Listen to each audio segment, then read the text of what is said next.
दोस्तों, मैं आपका पवन वाग एकेडमी यूट्यूब चैनल में स्वागत करता हूं।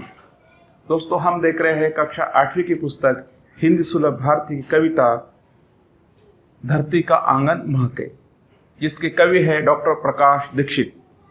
डॉक्टर प्रकाश दीक्षित का जन्म 1929 इटावा उत्तर प्रदेश में तथा इनकी मृत्यु 2012 में हुई। दोस्तों, इनका जीवन परिचय हम देखेंगे। डॉक्टर प्रकाश दीक्षित आजीवन अध्यापक रहे। डॉक्टर दीक्षित जी अर्चना, मणिप्रभा, ज्ञानार्जन आदि पत्रिकाओं के संपादक रहे। अमर उजाला समाचार पत्र में पत्रकारिता भी की। आपकी रचनाएं विविध पत्र पत्रिकाओं की शोभा बढ़ाती रही। आपकी प्रमुख कृतियां है अर्चनांजलि, मंगल पद, दोहावली, राष्ट्रीय स्वर, कविता संग्रह आदि। अब दोस्तों, प्रस्तुत पद्य संबंधी हम देखेंगे। प्रस्तुत नई कविता में कवि डॉक्टर दीक्षित जी ने कर्म अर्थात कार्य, ज्ञान एवं विज्ञान की महत्ता स्थापित की है। आपका कहना है कि हम ज्ञान विज्ञान के बल पर भले ही आसमान को नाप ले, परंतु विनाशक शस्त्रास्त्र मानवता को बचाना भी आवश्यक है। यह तभी संभव होगा जब समाज में सदाचार स्नेह बढ़ेगा। मनुष्य निरंतर प्रगति कर रहा है, नए नए अस्त्रों शस्त्रों का निर्माण कर रहा है, चंद्रलोक और मंगल ग्रह पर पहुंच चुका है यान के माध्यम से, लेकिन उसे अपने कर्म के माध्यम से मनुष्य कल्याण करना यह नहीं भूलना चाहिए। दोस्तों, तो चलो पढ़ते हैं कविता। धरती का आंगन महके कर्म ज्ञान विज्ञान से। धरती का आंगन कैसे महके? कर्म ज्ञान विज्ञान से। कर्म अर्थात कार्य और विज्ञान का साथ उसमें हो, यदि दोनों का साथ हो तो धरती का आंगन बहुत अच्छी तरह से महकेगा। निरंतर प्रगति करनी चाहिए, अत्यंत आवश्यक है, लेकिन उसके साथ विज्ञान का साथ होना अत्यंत आवश्यक है। ऐसी सरिता करो प्रवाहित, खिले खेत सब धान से। हमें हमारे कर्म से विज्ञान का साथ लेकर जो हिमालय की पुत्रियां हैं, आचार्य काका कालेलकर ने कहा हिमालय की बेटियां, नदियों को कहा है, इसमें सारी नदियां हैं, सरस्वती है, गंगा है, यमुना है, गोदावरी है, सतलज है। इन सब को जो बह रही है हिमालय से निकलकर समुद्र की ओर, उन्हें हमारे कर्म से हमें इस तरह से उसे मोड़ना है कि वो सारी ओर खेत में बहे, अर्थात उसका जो पानी है हमारे खेत में उसका उपयोग हो। दोस्तों, इसका सरल अर्थ यह है कि हमें विज्ञान की सहायता लेकर ये जो प्रवाह है, सरिता है, नदी है, जो प्रवाहित हो रही है, जो बह रही है, उसका पानी हमें हरे भरे खेतों में देना अत्यंत आवश्यक है। यदि वो खेतों में दिया गया तो निश्चित इस देश की प्रगति होगी, भारत माँ की प्रगति होगी, हमारे देश की प्रगति होगी और धरती का आंगन महकेगा। अब हम देखेंगे इसमें नए शब्द अर्थात शब्दार्थ। शब्द है सरिता अर्थात नदी। अगला शब्द है प्रवाहित अर्थात बहता हुआ।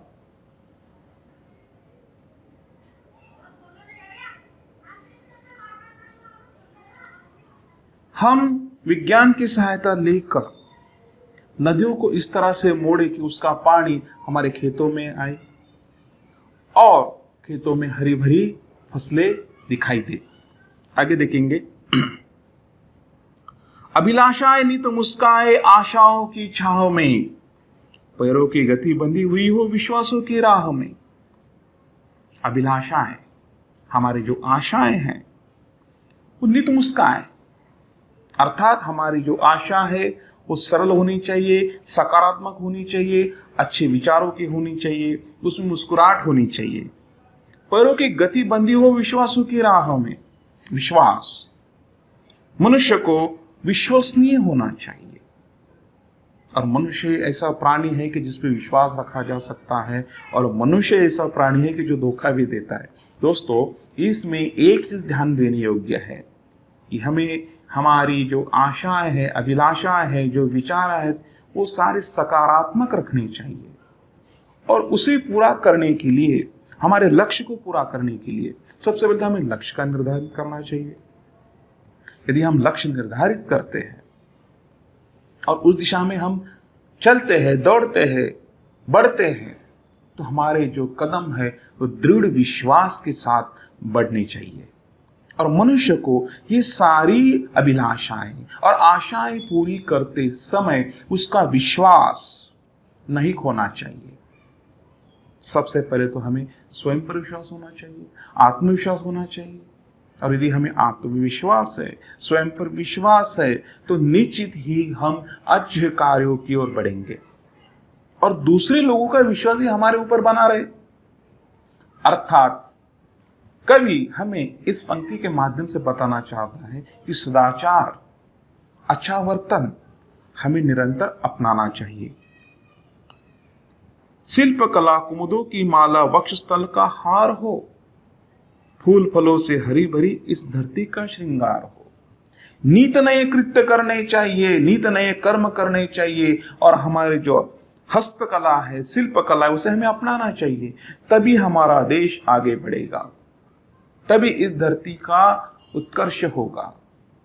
हमें शिल्प कला को अपनाना चाहिए। शिल्प कला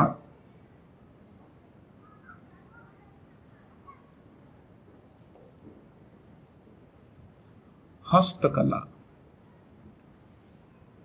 कुमुद, कमल, पंकज, जलज, जलधर, बहुत सारे नाम है उसे, वक्षतल,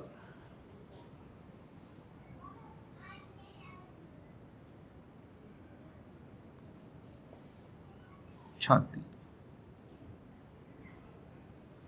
हमारे धरती की छाती हमारे कर्म से,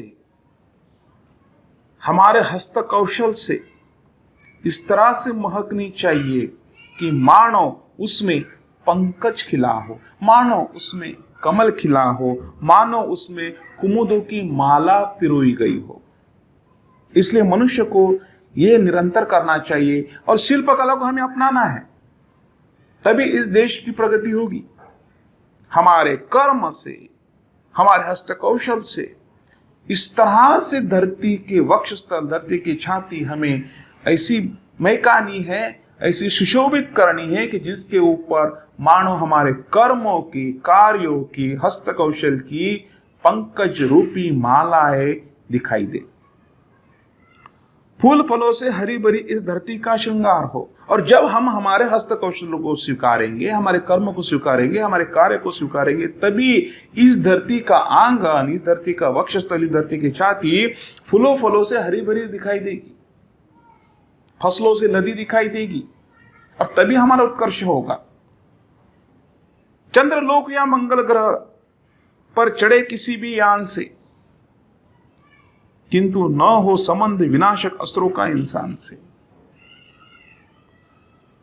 यान अर्थात जहाज,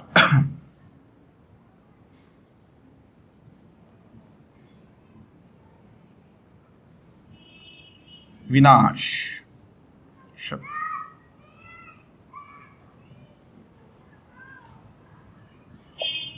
अर्थात विनाश करने वाला।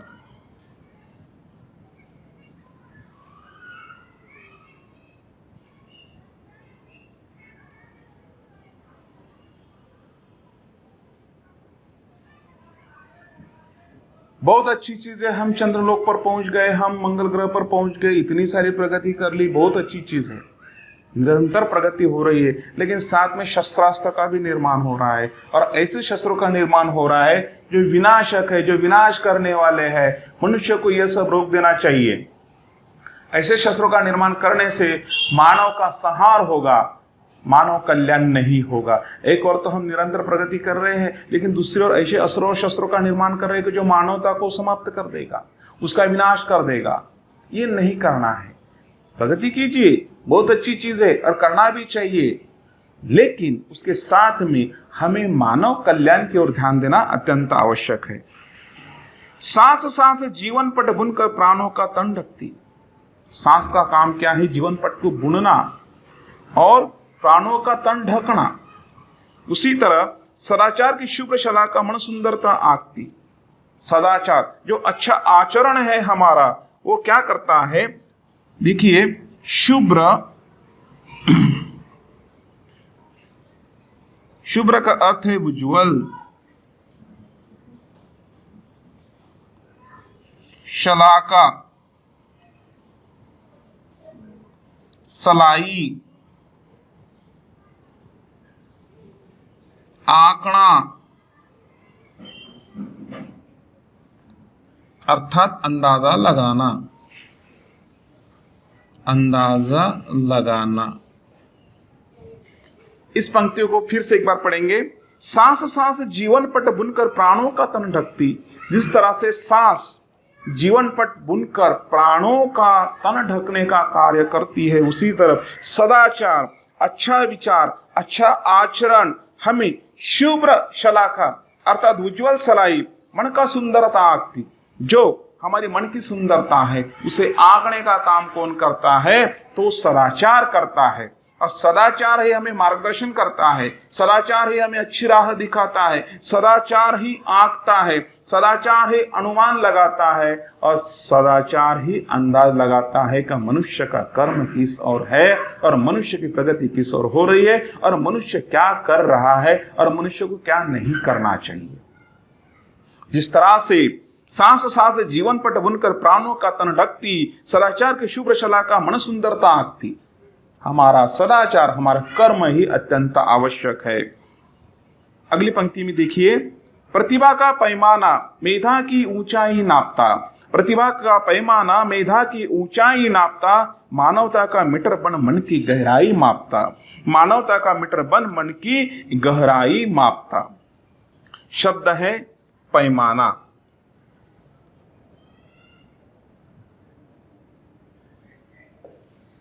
अर्थात मापतोल।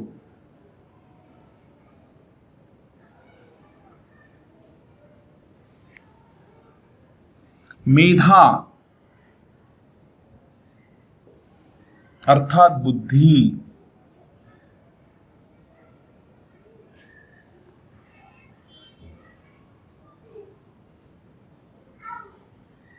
प्रतिभा का पैमाना मेधा की ऊंचाई नापता, मानवता का मीटर बन मन की गहराई मापता। इसका सरल अर्थ यह है कि प्रतिभा यानी हमारा आचरण, उसका जो पैमाना है मेधा की ऊंचाई नापता। मेधा की ऊंचाई नापता अर्थात हमारी जो प्रतिभा है उसकी ऊंचाई नापने का काम हमारी बुद्धि करती है। और मानव का चरित्र परिचारक का आदर्श है। जो हमारा मानव चरित्र है उसका आदर्श यदि कुछ है तो वो नापने का काम बुद्धि करती है, उसकी ऊंचाई नापने का काम बुद्धि करती है और हमें उसकी गहराई नापने का काम भी वही बुद्धि करती है। आत्मा को अवरुद्ध कर दे स्नेह प्रभाव परिधान से। आत्मा, हर किसी के मन में, शरीर में आत्मा विराजमान होती है। आवृत्त का अर्थ होता है ढका हुआ।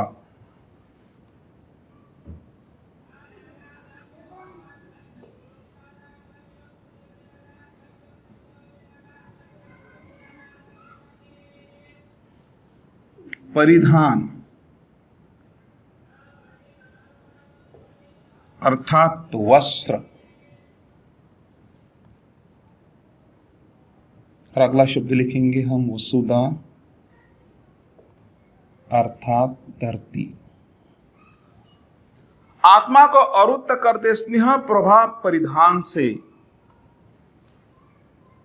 आत्मा जो है, जो स्नेह से ढकी हुई है, जिस तरह से शरीर हमारा कपड़ों से ढका हुआ जाता है, ढका हुआ होता है, उसी तरह हमारी आत्मा जो है उस स्नेह और प्रवाह से परिधान किए हुए ढकी होनी चाहिए। करे अर्चना हम सब मिलकर वसुधा के जयगान से। अर्चना अर्थात प्रार्थना। अर्चना का अर्थ क्या है? प्रार्थना।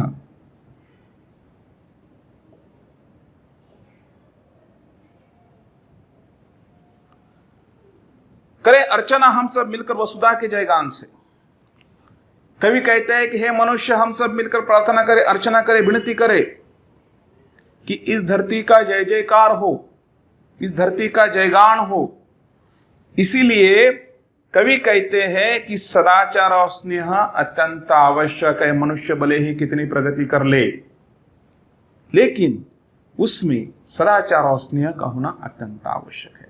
दोस्तों, इस तरह से हमने यहाँ पर इस कविता का भावार्थ देखा। एक बार इसे सौसर फिर से पढ़ेंगे। धरती का आंगन महके कर्म ज्ञान विज्ञान से, धरती का आंगन महके कर्म ज्ञान विज्ञान से, ऐसी सरिता करो प्रवाहित खिले खेत सब धान से। अभिलाषाएं नित मुस्काए आशाओं की चाह में, पैरों की गति बंधी हुई हो विश्वासों की राह में। शिल्पकला कुमुदों की माला वक्षस्थल का हार हो, फूल फलों से हरी भरी इस धरती का श्रृंगार हो। चंद्रलोक या मंगल ग्रह पर चढ़े किसी भी यान से, किंतु न हो संबंध विनाशक असुरों का इंसान से। सांस सांस जीवन पट बुनकर प्राणों का तन ढकती, सांस सांस जीवन पट बुनकर प्राणों का तन ढांकती। सदाचार की शुभ्र शला का मन सुंदर आंकती, सदाचार की शुभ्र शला का मन सुंदरता आंकती। प्रतिभा का पैमाना मेधा की ऊंचाई नापता, मानवता का मीटर बंद मन की गहराई मापता। आत्मा को आवृत्त कर दे स्नेह प्रभा परिधान से, करे अर्चना हम सब मिलकर वसुधा के जयगान से, करे अर्चना हम सब मिलकर वसुधा के जयगान से। दोस्तों, आशा करता हूं आपको यह पद्य, यह कविता, यह काव्यांश डॉक्टर प्रकाश दीक्षित द्वारा लिखित आपको ध्यान में आ गया होगा। दोस्तों, इसे लाइक कीजिए, अपने दोस्तों के साथ शेयर कीजिए और पवन वाक एकेडमी यूट्यूब चैनल को सब्सक्राइब कीजिए। मिलते हैं फिर नए एक वीडियो के साथ। जय हिंद।